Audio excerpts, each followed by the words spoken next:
and I'm very happy today to present this webinar in partnership with QIVA this morning. I'm going to do a very quick introduction and hand things over to our speaker today, Ellie Adams. But welcome everybody. This webinar is called Selling to the Health and Wellness Market e-commerce in China. And before we get started, next slide is great, Ellie, thank you. You should have a panel such as this on your screen. This is your GoToMeeting control panel. It's slightly different from GoToWebinar in that you don't have an actual question drop-down box, it's just a chat box. So if anyone has any questions, right, please do send them across. I will be collecting these and we're going to have a Q&A after our presentation and panelist discussion. So please don't be shy. Just any question pops into your head, just feel free to type that into the box. And a little bit about CBBC for those of you who don't know. CBBC is the China-Britain Business Council. We are the leading organisation supporting UK-China trade. Here on the consumer team, we support the retail, e-commerce, creative, food and drink industries. Next slide, please, Ellie. We have an extensive team in China and also here in the UK. So over in China, our team are supporting UK businesses breaking into and developing their China market. We have some amazing consumer brand services which we've been developing and improving on recently. You can check these out on our website under the services tab. From online support, e-analytics, digital audit, to virtual trade missions, meet the buyers, and brand festivals as well, supporting you in your China market entry. Next slide, please, Ellie. So we're going to start Ellie's presentation today. I'm super excited for our speakers joining us. Ellie is, of course, from QIVA. This is one of CBBC's member companies. And we're also going to be hearing from Floradix brand. So Julia and Xiao are from Salus. This is the company behind Floradix. So we're going to be hearing some really interesting insights from the ground from our two panelists today. So without further ado, I'm going to hand it over to Ellie, and welcome, Ellie. Thank you, Maxime. Hi, everyone. I'm Ellie Adams. We've got 30 minutes today, and what we're going to do is divide this essentially into two halves. The first half, I'm going to be speaking about three topics. Firstly, data, what types of data we're interested in and why, how we can use this data to understand your opportunity area, your challenges and your immediate opportunities for growth, and then thirdly, some of the growth levers that you might consider based on an understanding of your data. The second half is going to be bringing in my colleagues from Salus. We've got Julia Caroline Schmidt, who is the head of Greater China and Asia for Salus, and her colleague Xiao Peng, who is the head of export for Salus. And they're going to be giving us some insights into what it's like to grow a consumer brand in China. So first off, a bit of background about me. I am managing partner of QIVA. I've spent most of my career working either in China or with a focus on the Chinese market, first for Thomson Reuters and then more latterly for Monitor Deloitte. I set up QIVA 3 years ago with the intention of supporting international consumer brands localize the global advantages they would normally have, but in the Chinese market. And we do that through local partnerships, data analytics, and then third and fourthly, e-commerce and marketing. What I'm going to focus on today is how you can use data to empower your e-commerce and marketing in China. To that end, I want to look at two types of data. We've got little data and big data. Big data is your macro directional data, and we would define it via three variables: your volume, velocity, and variety. Big data tells us an awful lot about a particular category or industry, and today we're looking at consumer health. Consumer health in Chinese being 保健品, 保 means to protect, 健 is health, and pin products, so products that protect your health. And the first thing that might be relevant to this audience is the top left, where you can see a graph showing Tmall global data. And we can see GMV, which is gross merchandise value. That's the measurable preferred by Alibaba for measuring turnover, and conversion rate. The so what from this graph is that we're looking at Tmall global data. So by this, we're looking at a cross-border e-commerce, i.e. international consumer brand performance within this market, within the Chinese market. The other things we can start to do with big data are drill down into how this market is segmented. And down underneath the top left, so there's the bottom left, you can see how we have tried to size this using a tree map, which is a sort of to scale visualization of this market. So you've got dietary supplements, which make up about 65%. traditional supplements about 30%, weight loss 4%, and then sports nutrition at 1%. We've also got some data about the dynamics of this market, and it's always very interesting to compare, for instance, mother and baby health supplements, because they'll all show a degree of variation in terms of concentration of brand, online sales growth, online penetration, etc. So this is big data, and it gives us a great macro view of where we stand in the big picture. Where I prefer and where I focus a lot of my time is on little data, because little data is incredibly helpful when you come to do operations, but also in-market strategy for your Chinese business. And little data focuses on things like your customer data, your portfolio data, your store data, your category data. And I want to look at how you can start to use little data to understand your opportunity area. So an example, the first example I'll use is how we use open source little data, i.e. this is data available to anybody. You don't need to be in China or on a marketplace to use it. But here is an example of Blackmore's Fish Oil 1000, a product that I've just pulled off from QIVA Global. Now, the two numbers that you need to pay attention to with something like this are the bottom two. You've got 6,750. This is your 月成交, or your monthly turnover for this product. Next to that, we've got the number 2.3, and the symbol next to that is 1. It means 10,000. So there are 23,000 评价, or customer comments. So the reason this is so valuable is that it tells us which brands you are actually competing against within your subcategory. And the other reason it's so helpful is by analyzing that volume of customer feedback within that category, you can understand what customers are actually care about, what causes them pain. And with that level of data, what you can begin to do is develop a portrait of where you sit within your category or subcategory. So at the top, we show what customers actually care about in terms of the positive attributes that they associate with this subcategory and the negative attributes.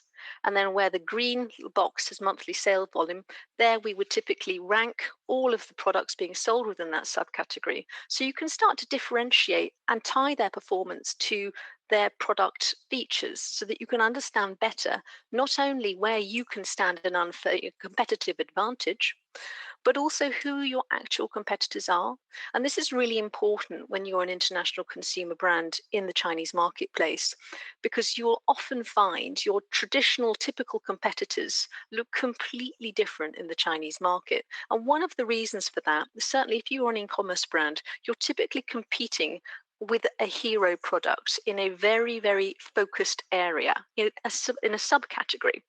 So by taking this little data and sort of bottom-up approach to understanding your competitors, you get a very clear view on who you're really competing against, upon which you can base your further marketing analysis, your sales analysis, etc. So this is an example of how we would use little data. But now I want to look at some of the example growth levers you can use when you understand your position in market.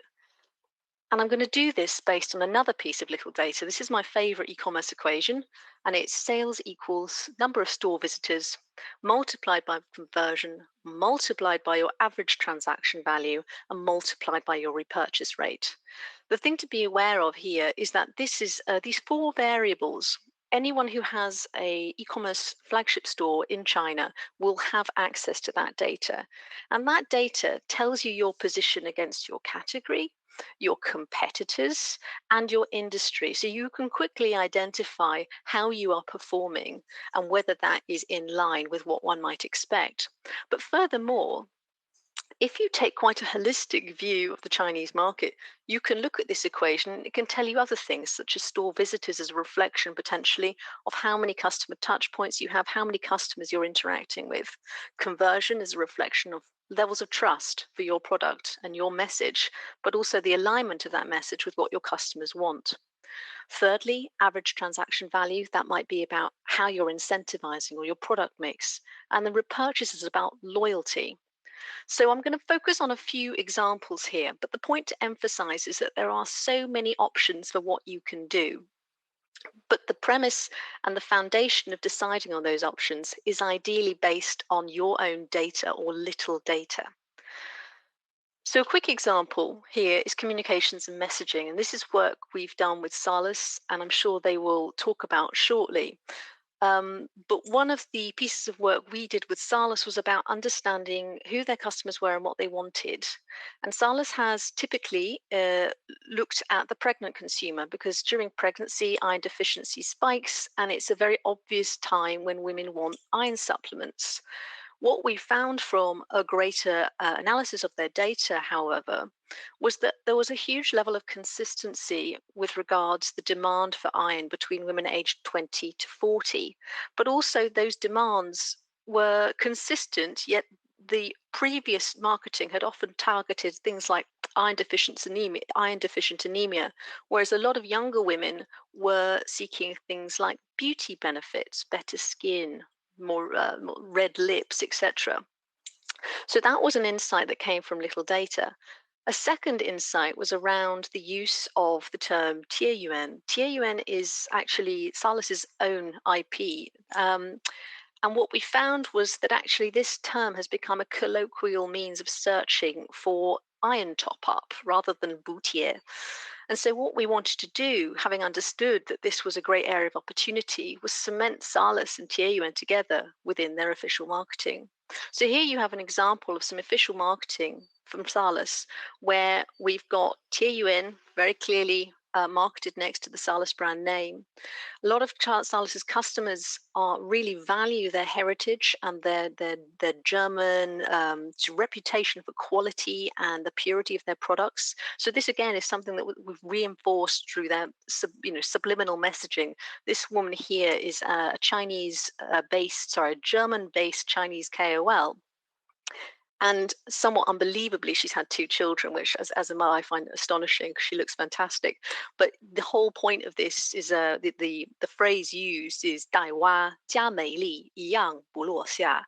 And the meaning essentially is, I want to look after my kid, but I also want beauty and I don't want to give up either. So that's the first example of how little data can be applied. The second example comes to key opinion leader content marketing.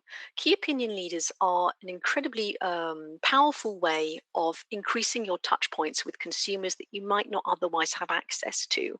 But also, they are very helpful in terms of embedding a level of trust because they are a neutral voice or seemingly neutral voice. One of the first considerations that you should make when thinking about working with key opinion leaders is the ratio of key opinion leaders that you might use. So, for example, you've got your top tier KOLs, which will have a following of about 100,000, and then your key opinion customers who will be actively under 4,000. And the way you select that ratio is very much in line with your maturity in market. So if you are new to market, your focus is going to be on developing a fabric or a foundation of low-level comments that cement that you are to be trusted in the Chinese market. The second consideration comes to channel selection, and this is quite complicated because of the nuances with how these channels can operate in terms of their linkages to your Tmall or Jingdong store, but also their function. So, for instance, Weibo is very powerful in terms of exposure. However, in terms of the concept of 种草, which is about seeding, essentially planting seeds to build up your customer trust. For that, Weibo is not a good selection. You would be much more likely to choose Little Red Book. The third component is choosing the individuals, and this is not just about eradicating the fakes, of which there are many, but you do want to be very clear on the quality of the content, the quality of the language, and also how fitting these individuals are for your brand message. That's also reinforced through the content, because for Salus, for example, we're talking about a very premium brand that wants to subliminally reinforce that premium nature through all of their images, through the language. And we've spoken about TAUN, this concept that we wanted to reinforce. TAUN and certain marketing campaigns were embedded into this content so that they could be measured. And I guess that's my final point about KOL, but this rings through all of your e-commerce operations in China. Where you can measure in an integrated way between your sales and your marketing, you'll derive a lot more value and a lot more ability to steer your course. The final example I'll give before I bring in Julie and Xiao is offline to online retail. And this is very applicable where you are selling cross-border. And we've worked with, particularly in categories where offline is quite an important way of developing trust. We've worked with mother and baby, for example, brands where they've wanted to supplement their touch points online because e-commerce, you can get quite lost in it. And they wanted to supplement this with presence in an offline store. So this is an example of, this store is called Lollipop. Lollipop is one of China's largest mother and baby retail stores. And they have 250 points of sale. So what you can do in this instance is actually have your product have a physical presence within a retail store, but with the availability of a QR code that means the fulfillment travels through your CBE or your cross-border e-commerce. The point to emphasize with all of what I've been talking about is actually that little data should stand at the center of whatever you do. There are so many options in terms of your operational steps for what you might do. But if you can get to understand your little data, whether it's your store data, your customer data, you will be much better informed in terms of what you do next, but you will generally see a much higher return on your investment. And so it's on that note, I want to bring in my colleagues Julia and Xiao. Julia is the head of Greater China and Asia for Salus. Xiao is the China export manager for Salus. Julia joined Salus in August 2019. I think I'm right there. And she joined from a company, I'm going to struggle with the pronunciation, Windel. Did I say that right? Brilliant. Windel, a very, very popular online mother and baby store in Germany. Xiao has come from a background working also at Windel, but her more recent experience was at, again, Xiao, I'm probably going to mispronounce this, Toshibo? Toshibo, yes. Perfect. Which is Germany's largest largest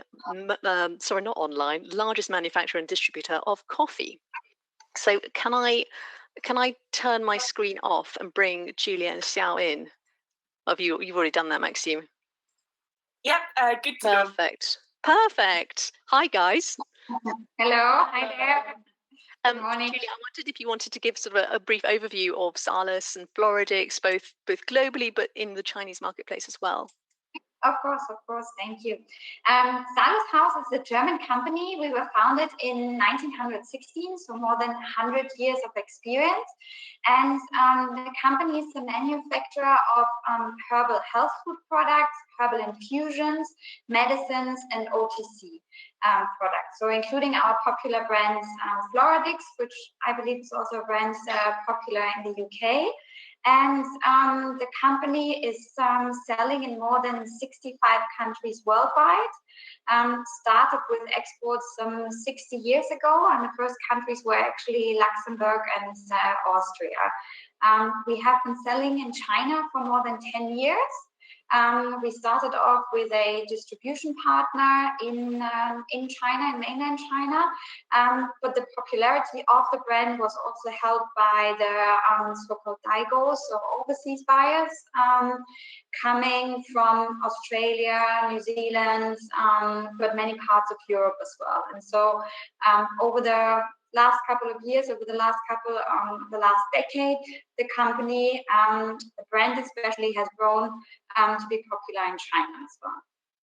Thank you. And maybe you could talk a bit about your customers. I alluded to a little bit in terms of what we found in the research, but how your customers vary between your traditional home market and China, and what differences you've observed.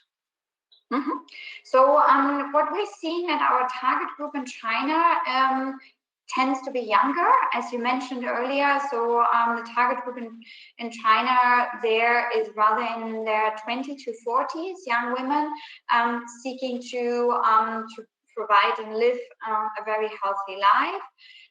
We have a positioning in China which over the years developed to be very much focused actually on pregnant women. Though together with your help and the team as well, we've been working on widening this target group.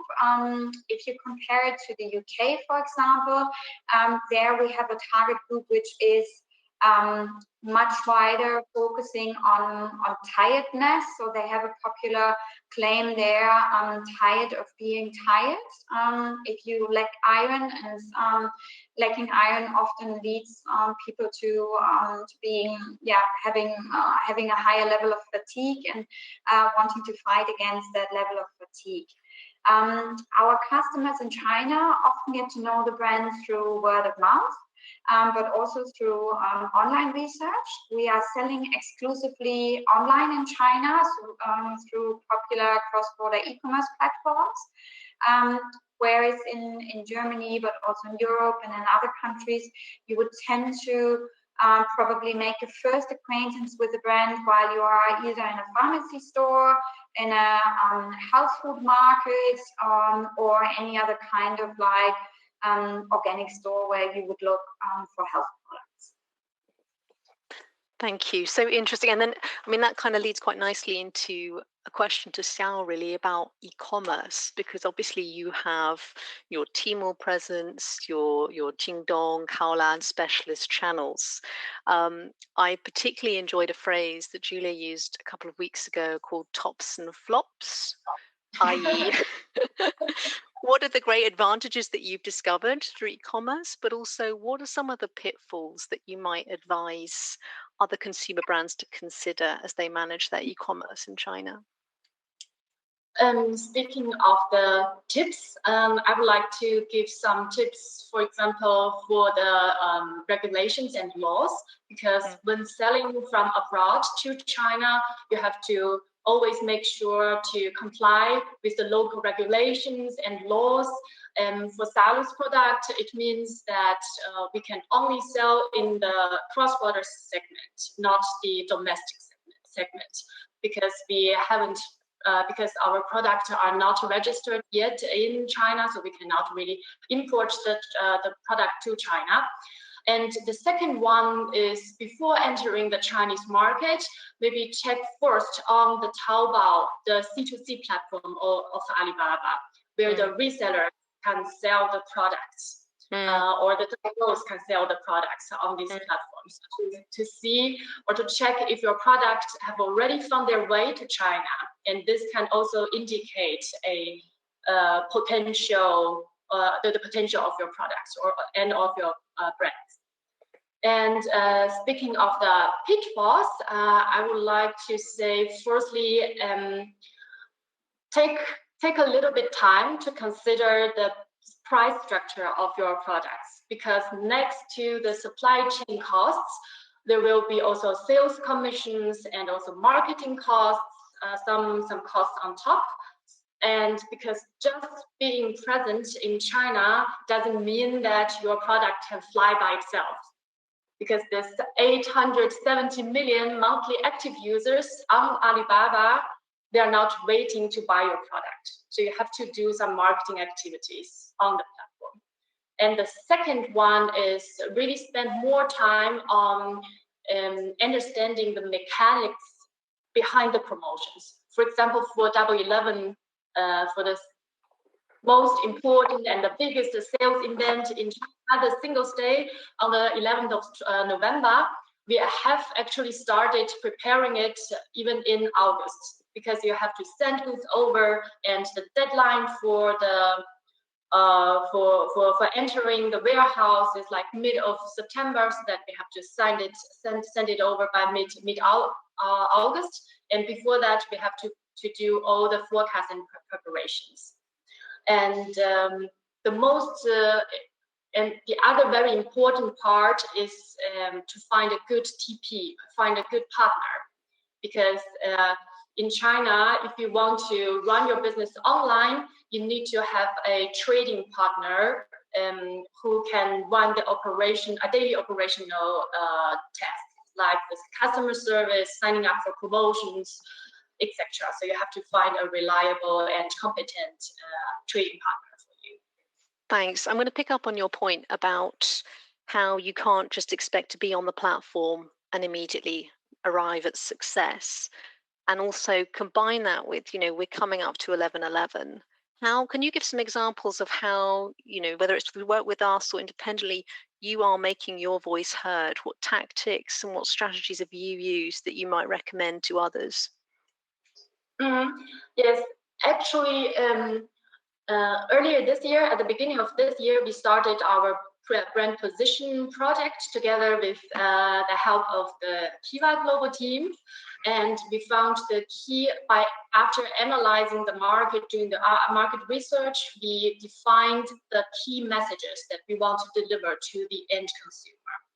And through the different channels and methods, like you mentioned, Xiaohongshu, Little Red Book, Weibo, WeChat, and some other platforms, Douyin, Kuaishou, we managed to deliver this message to the consumers so that our voice can be heard from them. Yeah, and you've taken a very, I think it's fair to say you've taken quite an experimental approach to this, in that you have tried lots of different things simultaneously with the measurement, which is really admirable and very interesting to learn about, because I think often there's a temptation to just focus quite narrowly, but you've taken that broad approach. I guess it will be quite interesting now to move into the more controversial questions, because they're always much more interesting. And maybe you could talk a little bit about misconceptions, whether these are your personal misconceptions that you've learned through working in the Chinese market to grow an international brand, or misconceptions that you see quite a lot in terms of how people might view the Chinese market. What would you say are the biggest misconceptions that get made around e-commerce, let's say, or an international consumer brand competing on an e-commerce platform? Misconceptions. So about the. So, for instance, assumptions that have been tested, and these could be personal assumptions that you have taken initially, but have learnt through. I don't want to say mistakes, because these are, it's always good to make mistakes. But essentially, what mistakes have you made, or have you seen made, which you think will be helpful for others to consider as they think about entering or progressing in the Chinese market? Yeah, actually, as I just said in the pitfalls part, I think finding a reliable partner very important. And if the partner is not competent enough, it may lead you to some problems. And also, I would say that to try to meet your consumers where they are. If they are online, then try to meet them online, and also try to keep up with their speed, keep up with them. So if they are looking for some innovative interactions with brands, then do it this way. For example, the live streaming, which is very popular nowadays in China. The reasons behind that are actually, when people are watching live streaming, they are entertained by the live streaming, and they are educated by it through the live streamer introducing your products, and they can also buy it and get it delivered to your home. So I would say, really try to meet them where they are and keep up with them. Thanks. Julia, do you have any misconceptions or mistakes that you have encountered that you would add to that? You made an interesting point once about the working styles, for instance, between Europe and China, and how those need to be kind of approached quite openly. Yeah, I think if I look at the general European, but probably especially a German working style, we rather like to be 120% before we go online, or we go live with a new product or a new idea or marketing. Over the years working with Chinese colleagues, I found that they are often much more open to trying something out and learn on the way, and then change, adapt if necessary. Whereas Germans tend to be enjoying to be rather on the safe side. So I think when you work with China, you definitely have to be very flexible. You have to work in even if you are in Germany, you have to be in a flexible working environment. We see that especially with the fact that we are exclusively producing in Germany. So all of our products have to make their way over to China. This often also means trying to find a way, how can we quickly get more goods over, but also at the same time try to work in advance to make sure you've got the goods there on time for 11/11. And obviously in the first year when you start working or when you open up a Tmall flagship store or any kind of branded flagship store, be flexible, but also allow yourself time. We always hear about the great results, Tmall Global year-on-year June growth rate for the quarter of plus 40%. Of course, you can get there, but take small steps. And same for the investment. You might be overwhelmed when you first hear how much money needs to be invested, but don't put all of your eggs in one basket. Try out small things, see how they work, adapt, and while growing your business, also grow your marketing spending. Thank you. I've got one final question before I open up to Maxime to see if there are any questions that have come through. And anyone who does have any questions, please feel free to put them in the chat function. My final question is, obviously, at the moment, you are a market leader, certainly with Floradix on the cross-border e-commerce marketplaces. What's next? What can we look forward to? Yes, we are the market leader in the iron supplement category, and what's the next is that we want to remain to be the market leader, and also while we see our brand as already well known in the major cities like Beijing, Shanghai, and Guangzhou, and we want to explore more opportunities to the lower tier cities. Where the concept of O2O, online to offline, are quite popular. So the next step is that we want to try this concept out and to reach the customers from there. And also at the same time, we want to also grow our other product in our product portfolio to build the second pillar products. Brilliant. Thank you. Maxime, I don't know if there are any questions that have come through that you want to share with Julia and Xiao. Hi guys, thank you so much to Ellie for your wonderful presentation, and also to Julia and Xiao for your insights. That was a really wonderful panel discussion there, and I'm very happy to say we do have some questions coming through. So thank you to our audience for sending these over. And I'm going to start with a question from Alexander. I'll just aim this at everybody, and whoever thinks is most suitable for answering this question. What are your thoughts on live streaming, and how much should this be a part of your China strategy? Do you want to go, Xiao? Yes, live streaming is very important for us for now, because the live streaming, I think there's an overall 100% year-over-year growth of live streaming on Taobao last year. And also this year in March, because due to the COVID-19 situation, actually 560 million people were watching live streaming in March this year. And also in this month, 38% of the consumers engaged in live streaming.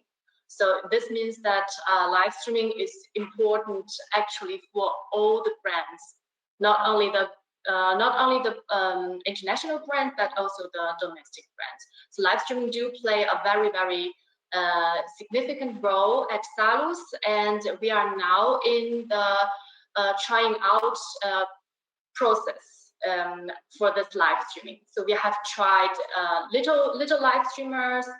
We have tried working with little live streamers, and also some bigger scale live streamers. For example, last month we had a cooperation with a big, very, very super big live streamer on the platform Kuaishou. And within 7 minutes of introducing our product, we managed to sell, I think, 35,000 bottles of Floradix, which is an amazing result for us. So we are now trying to cooperate with more live streamers. I would just add to that as well. I think Xiao is bang on the money in terms of the value of live streaming. One thing to consider if you are going down a live streaming route is the business model. So the business model behind live streaming is that you're not just paying for a KOL, you're paying also, you're losing on your margin because you're effectively giving up a commission. So where you're planning a live streaming, back to Xiao's point earlier, it has to be costed and priced quite carefully, because also it depends on where you're, if you'll remember the sales e-commerce equation, Xiao and Julia are speaking from a perspective where they've got quite a lot of trust already, a good fabric of understanding for what they represent. So where they use KOLs and live streaming to go out and get a big audience, they've also got what it takes to be able to convert that. And that's often a little bit of a problem with live streaming. Both the pricing structure has to be considered, but also you need to make sure that your brand is ready for it so that you actually see the ROI. Thank you both so much. Yeah, absolutely. The sales numbers sometimes from live streaming are just so huge that it's difficult to put into perspective, but also very important point, Ellie, that you have to really consider your strategy before jumping in there. Next question we have, I hope that answers your question, Alexander, as well.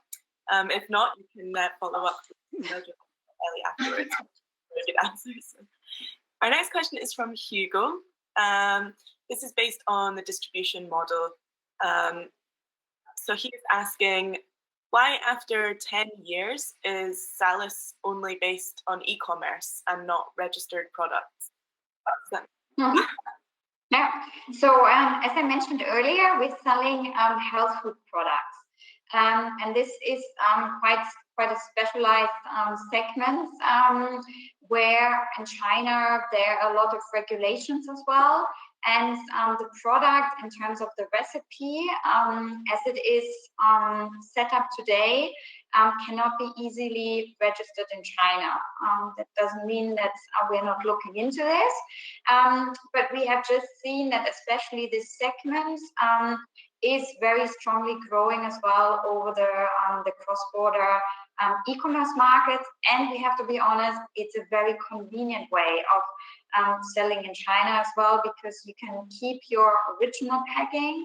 Of course, we have all of our websites, our web pages on Tmall and the different other platforms adjusted in Chinese. We have our Chinese customer service and so on, but the pack itself can enter China, being as it is. In our case, it's the German language pack. Thank you. That's absolutely right. Of course, going through the traditional trade routes, it can be quite complicated with things like health products and supplements. So e-commerce is a great way to avoid that red tape. Absolutely. And our next question, does Salus or Floradix have an official WeChat account? And do you find this useful for growing your customer database? That's from Julie. Yeah, we have a WeChat account. We have official WeChat account of Salus, and I would say that if you can run advertisement through your WeChat account, it will bring your new fresh blood, new customers, new traffic to your WeChat account. And in your WeChat account, you can also do some product production and also like promotion production, and to drive the traffic to your own stores. This is one method. And also, if you have a WeChat account, if you have a certain number of fans, and you can use your WeChat account to make your fans more stickier to your brand. And in the future, you can also open up a WeChat store, which is also quite popular now in China, to realize the conversion on this platform. Thank you so much, Xiao. And our next question is also still e-commerce related. So this is from Gao Xiaofei. How can you find a good TP or Tmall partner? So what we have done over the years, trying to find good TPs and working with different ones, is that we have obviously spoken to the platforms that we work with, if they can provide us either a list of potential TPs that can take over this operational service job on the platform. So making sure that the ones that you choose already know how the different platforms do operate. And what we have been in our last couple of years working together as well been doing is running pitches. So we then invited a list of maybe 4 to 5 of them to look at our brands and develop a sales scenario, also marketing activities.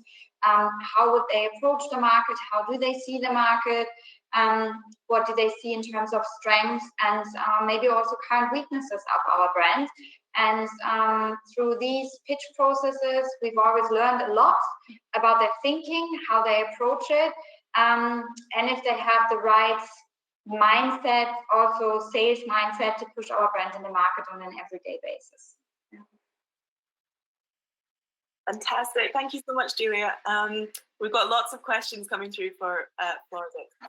We'll just keep them coming. I might go and get a coffee. If anyone has any questions for QIVA, I know I'm absolutely fine getting a coffee. That's great.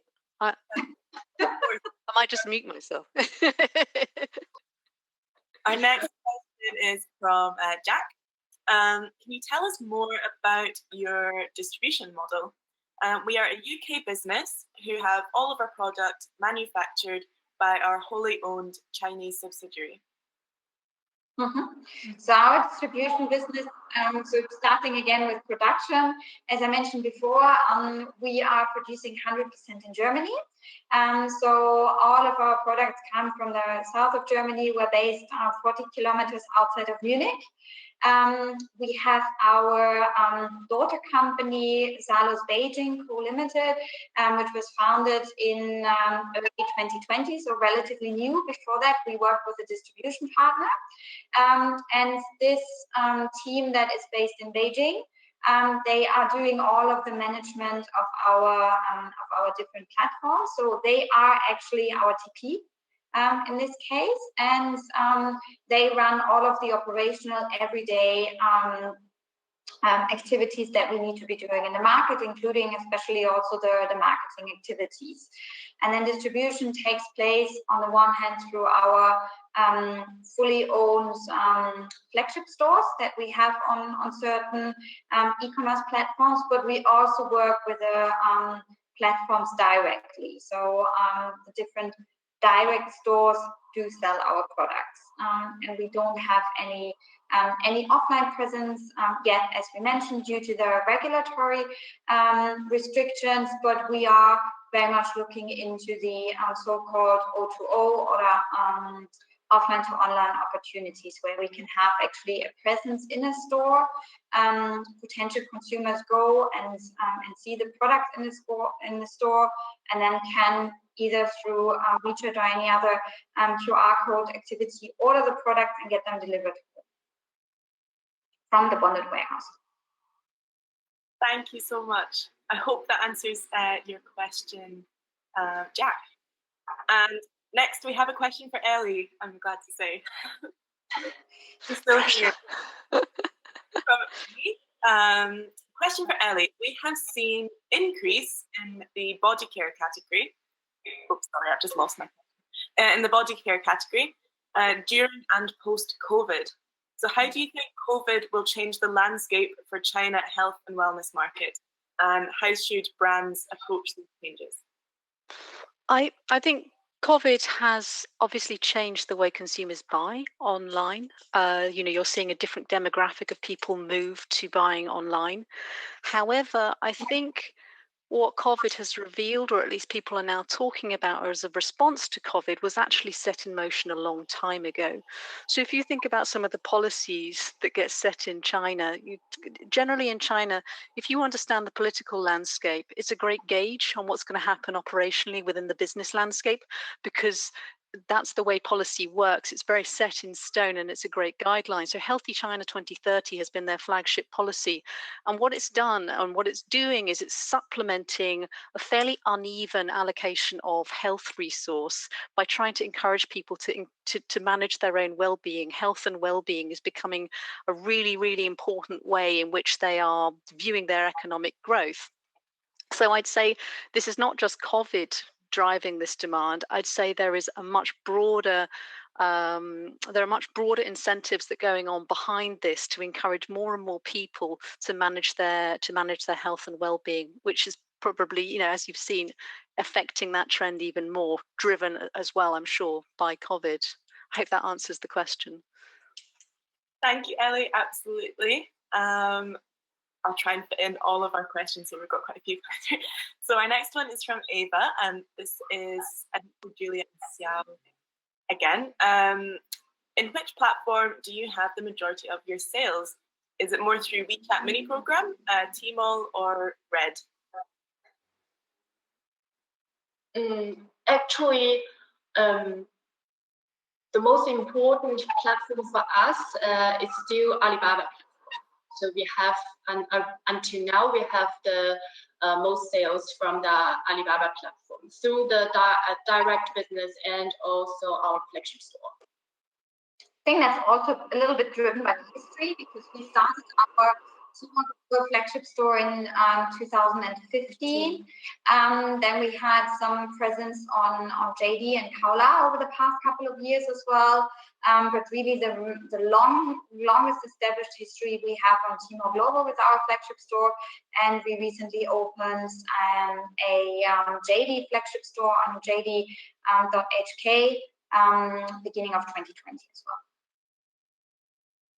Thank you. And would you say, just an extension on that question, is it more effective to have a presence across lots of different Chinese e-commerce platforms, whether it's more social commerce or straightforward e-commerce, having a profile on things like Red and WeChat? Is that the best way to go about it, or is it better to focus on one or two platforms? I think we had in the past a very focused approach, but we're trying to diversify a bit more now. So we're looking at different opportunities together with the team of QIVA especially.